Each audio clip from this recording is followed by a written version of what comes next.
শ্রেণীবিন্যাসের বিভিন্ন ধাপ।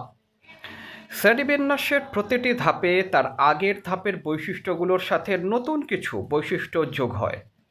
যত উপরের ধাপ, তার অন্তর্ভুক্ত বৈশিষ্ট্যের সংখ্যা তত কম এবং অন্তর্ভুক্ত জীবের সংখ্যা তত বেশি।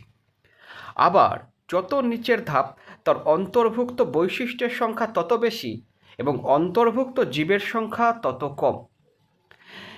একটি জীবকে প্রজাতি পর্যায়ে বিন্যাসে মূলত আন্তর্জাতিক কোড চিহ্নিত 7টি ধাপ আছে। রাজ্য কিংডম, পর্ব ফাইলাম বা বিভাগ ডিভিশন, শ্রেণী ক্লাস, বর্গ অর্ডার, গোত্র ফ্যামিলি, গণ জেনাস, প্রজাতি স্পেসিস।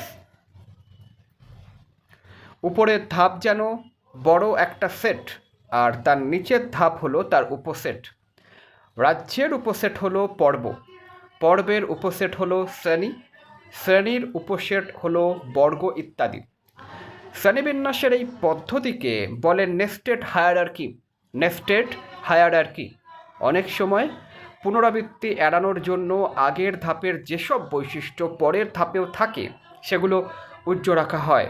সেভাবে লিখলে মানুষের হোমো স্যাপিয়েন্স শ্রেণীবিন্যাস হবে এরকম: রাজ্য কিংডম অ্যানিম্যালিয়া, কারণ সুকেন্দ্রিক কোষ বিশিষ্ট বহুকোষী পরভোজী এবং জটিল টিস্যুতন্ত্র আছে। পর্ব ফাইলাম কর্ডাটা, কারণ জীবনের কোনো এক পর্যায়ে নটোকর্ড থাকে। শ্রেণী ক্লাস ম্যামেলিয়া, কারণ বাচ্চাকে বুকের দুধ খাওয়ায় এবং লোম বা চুল আছে।